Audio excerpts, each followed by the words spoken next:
you say I'm blue, that means you're sad. But then there's the blues, there's music. You say, do do do do do. That's sad. But you say,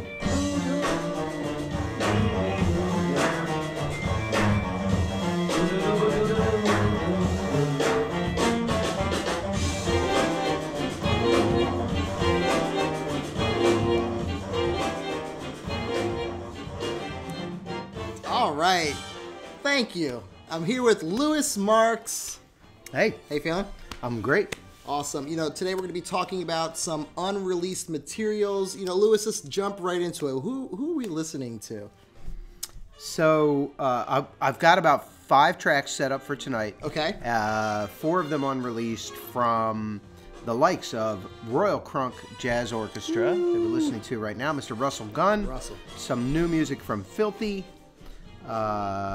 Kaveh Rastagar, bass player out of L.A., and a remix from Tommaso Cappellato, and some music from Dimitrije Vasiljevic. Dimitrije. Dimmy piano. Dimmy piano. Yeah, absolutely. This is that Russell Gunn, Royal Crunk Jazz Orchestra. And it's not going to come through on the show. Maybe it does. It's big sound because it's a big band. It's a big band. Yeah. Russell Gunn, trumpeter out of, born in Chicago, but living in Atlanta. Put this band together and has been working it for a year, playing live at the Atlanta Jazz Festival, Nice. Playing other places around town, assembling people and putting his vision together.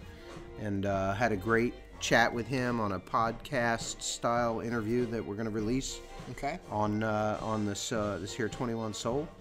And he talked about the tradition. Talked about, what did he say? He said, you'll have to tune in and listen to it, but he said, man, if you don't want to listen to Charlie Parker, if you don't want to know who Charlie Parker is, that's your business. But if you start playing music without knowing that, then it's like you're building your house from the second floor. Ooh. And then he goes on, and you got to hear the whole story. But he talks about music as a language. Mm-hmm. He talks about the communication between people, and if you don't know the roots of a language, then the amount of interaction that you're going to be able to have with other musicians in that genre or that style is going to be limited. That's true. So, I mean, I would agree.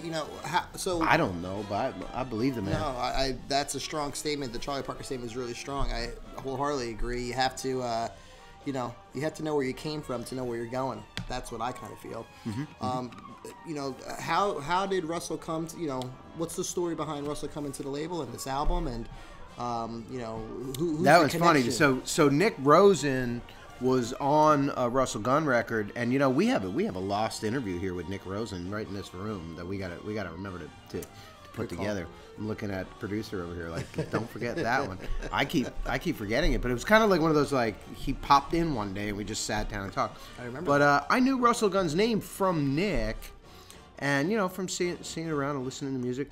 But I got a text from Dana Murray one day. Oh no, I got a text directly from Russell, and he's like, "Hey, it's Russell Gunn. Dana Murray gave me your number." I'm like, "Let's go."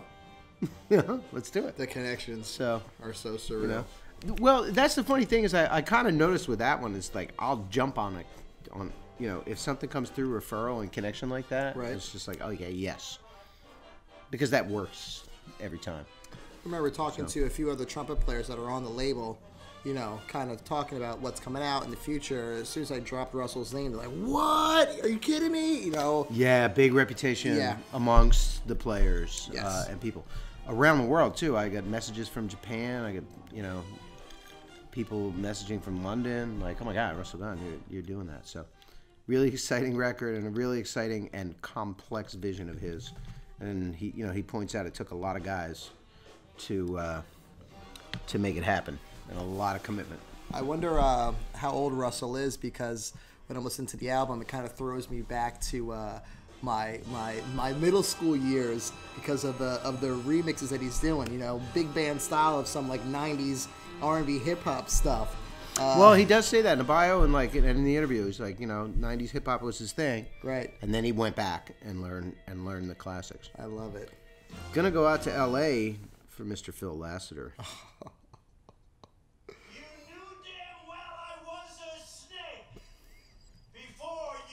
Please don't sue us.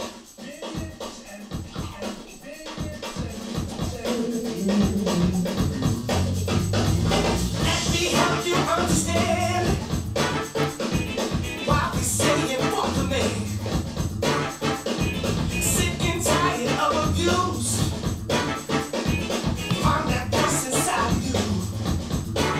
Heart. For the man. For the man. For the man. For the man.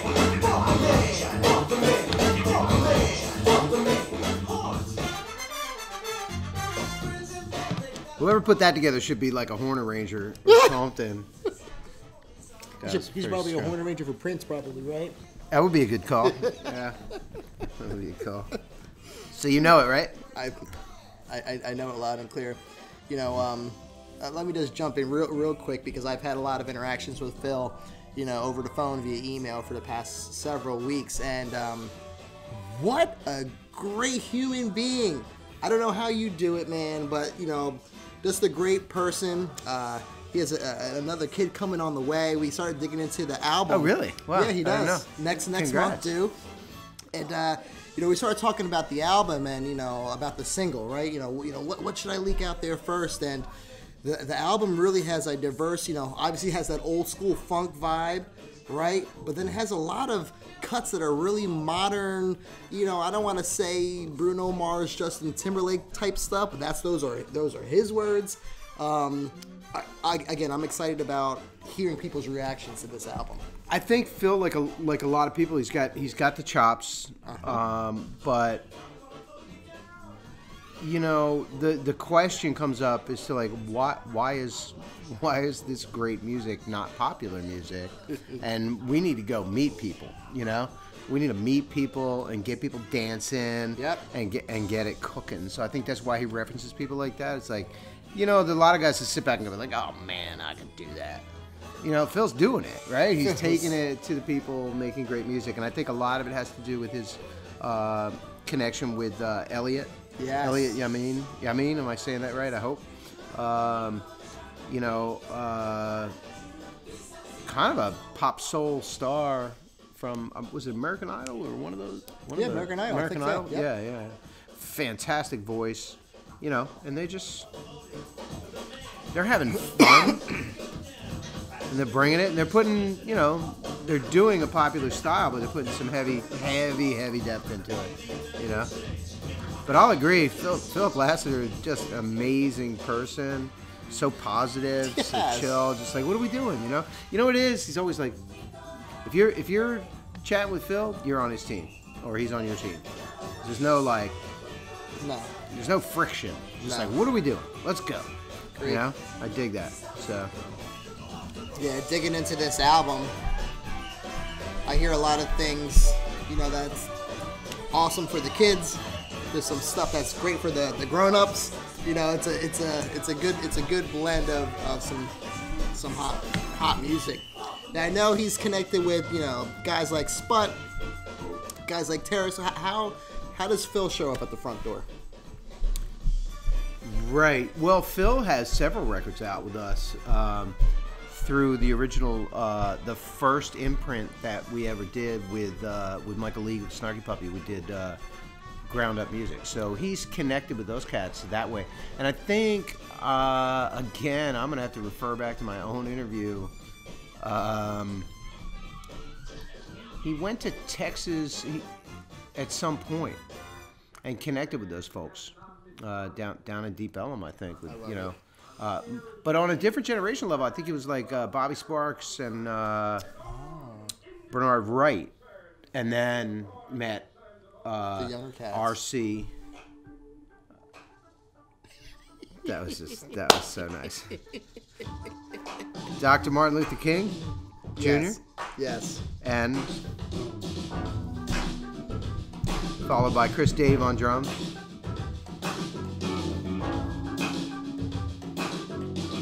A short little sneak thing here. 2 minutes sneak preview. Not necessarily indicative of the entire album, coming from Kaveh Rastegar. True. Kaveh is a bass player Plays with John Legend, I think, right now on the road.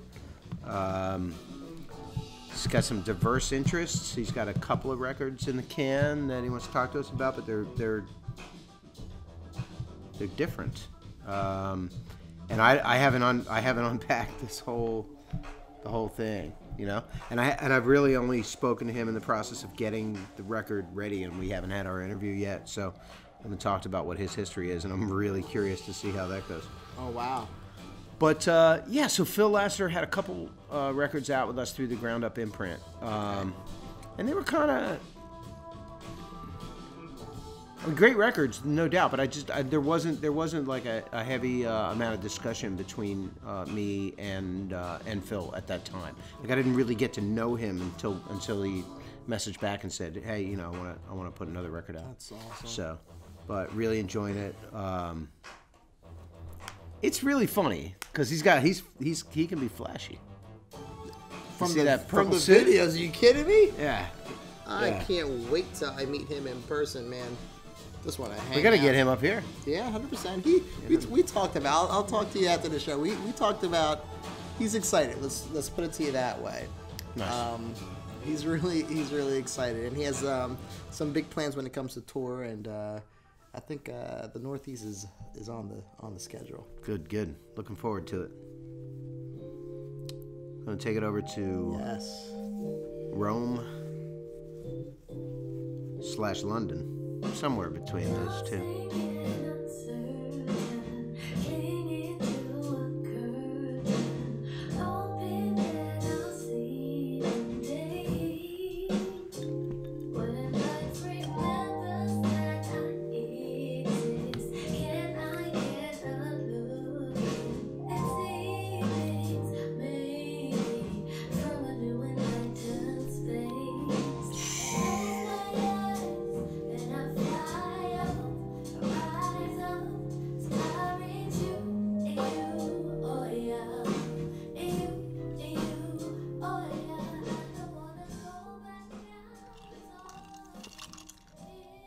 The voice, Natalie May. Oh my goodness. The drums and associated accoutrements, Tommaso Cappellato. He put a record out with us called Aforementioned, and now there's a remix, which is it's interesting to me because usually you would take an organic drum or organic sound and then remix that. Right. But that sound was already electronified, if that's a word, right, through what he does. Did you talk with him a little bit about the way he composes and what he's doing with electronic instrumentation? I did, but I just have to point out you're kind of musical on that last statement right there.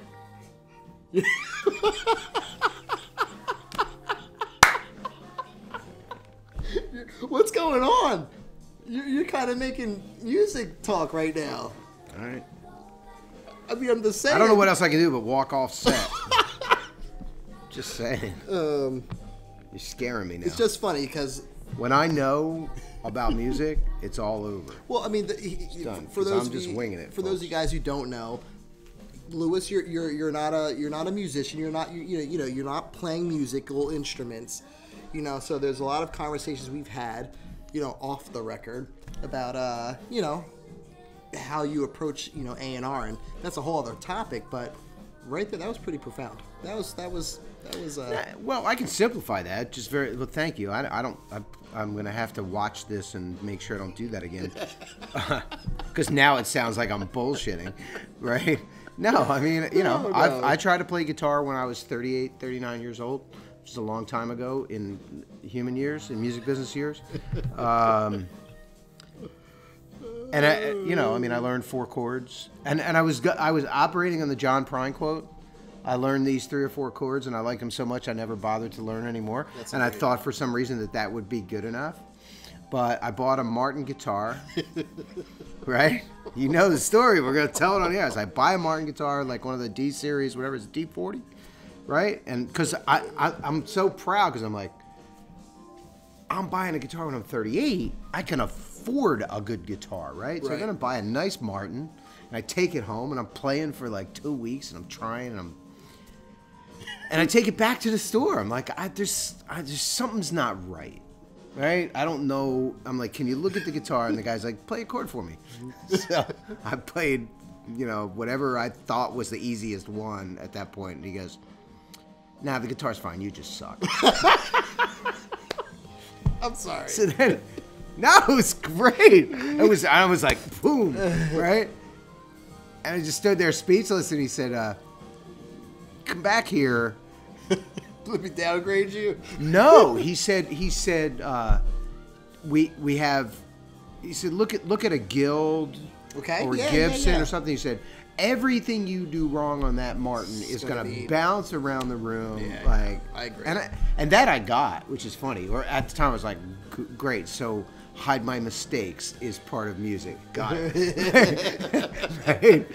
But and I tried and I love it so much, and I really fancied myself wanting to write music, but I couldn't. I just really could never get over understanding it or playing it. So I have a great respect for people who do, and I think that part of why things are so successful at Ropeadope and in my tenure is that I've learned, I have the respect for the musician, which now I consider to be the source and the value, and I think so much in the business devalues the person, right, and overvalues the product, right? Yeah. So that is what's working, and that's why, so I don't want to learn too much, because and it's also like really simple. Like I was out once after listening to, I don't know which, Bill Dickens and several other records here on the label, and I was at a local bar. Okay. And I'm sitting at the bar, and a guy's playing behind me, and I'm just sitting at the bar, and I went, man, this bass player just sucks.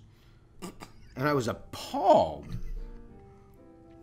And then I realized, like, I've been listening to really, really good bass players, and then I went out, and I don't like that, because I think that if you're gonna get up and play music, and I guess the point is, it's a rabbit hole. The more you get into it,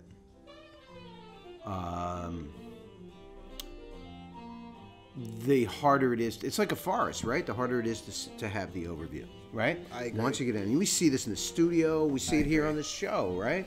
It's like start picking apart and getting into detail, and then you lose the overall perspective, right? That's true. So the more I know, thank you for your compliment. But yeah. I mean, I don't, Tommaso kind of lost out on that one, didn't he? Here's one thing I will say about this, because I like this track, I like this album, I like this artist.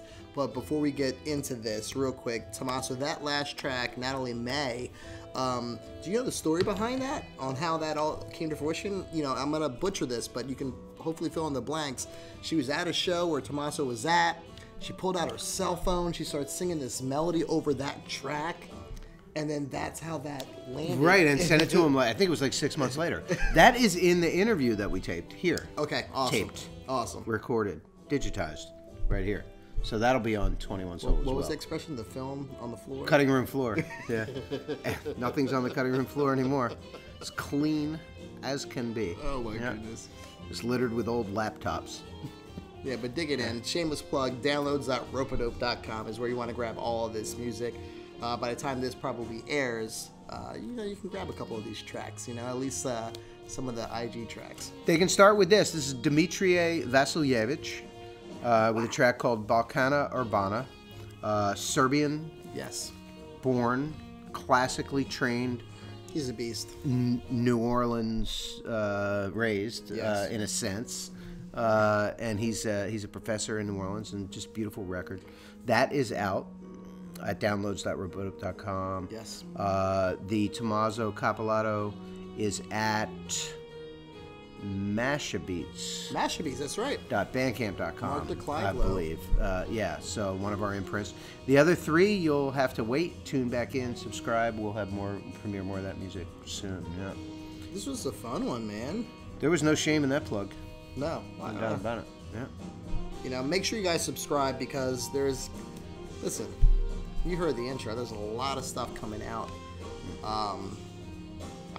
There's no reason. There's no pitch, man. If you're into it, subscribe. If you're not into it, then I want to know what you're into. That's an honest question. If you're not into it, come back and listen for 30 seconds and then split.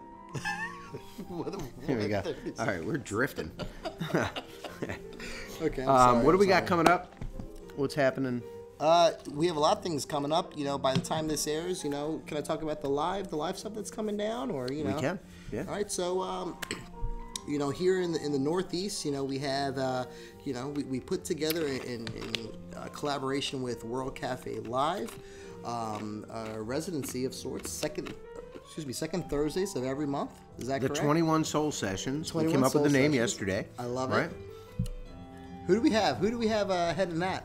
Well, it's going to be a constantly evolving work in progress. Okay. But we're starting with a core. And we're starting with a solid core, and that is Mr. R.C. Williams. Yes. He runs and does he's been doing the DFW jam sessions for Down I don't Dallas. know, Over 15 years maybe. He's coming up with Cleon from the Funky Knuckles. I didn't know that. Jonathan Moniz Love Jonathan. on sax, right, I from love- Ghost I Note. love Jonathan. He's going to connect up here in Philadelphia with Aaron Draper. And then we're going to mix in You're gonna say?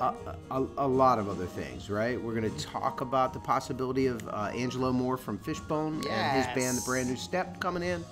We're going to talk about Mr. Matt Cappy Yes. coming and playing trumpet. And, there's just a host of players in Philadelphia that, But the general concept is, just come and play. Bring your horn. Bring your horn. Bring your voice. Bring your drums. Bring your voice. Just bring your sticks, I should say. So this will be the first for a long time that Ropeadope has done a live event, and we're going to do it every month. And this will lead up to our 20th anniversary.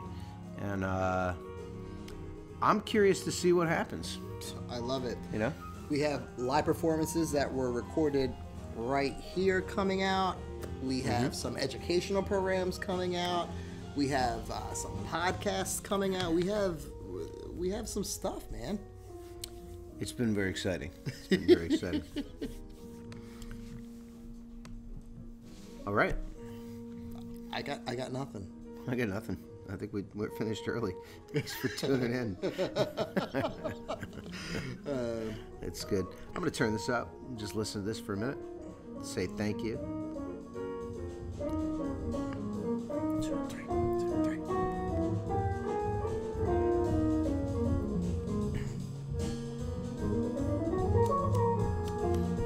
Just going to say, Dimitrije said something to me. He said you can drive through the country in Serbia, Right? and stop at a farm, and you'll find like a shepherd who can understand. He mentioned numbers, which is another odd meters. And he just casually threw out a something 23, something whatever, and I was like, to me, it's like, yes, it's complex. I got it. Time signature, right? Yes. Right. That's it. Those are the words. Just out of the blue, they'll just understand it. No training, no nothing. You know what's really funny when you say that? So I'm listening to the track, right? And it's typically music is in 4/4, right? So 4 beats to a measure, right? This is in 3/4. Or you can subdivide it in a couple different ways, but it's 1 2 3, 1 2 3, 1 2 3. So it's funny how you bring up that story on this track. You're learning, man. Watch out. The reluctant education of Louis Marks. I love it. Subscribe. Downloads.ropeadope.com. YouTube channel, the whole bit. All the usual places. I love it. Cheers to Brown, you. thank you. Thank you. I think we gotta fill them up. That's really, we're just out of whiskey, folks. We'll see you next week.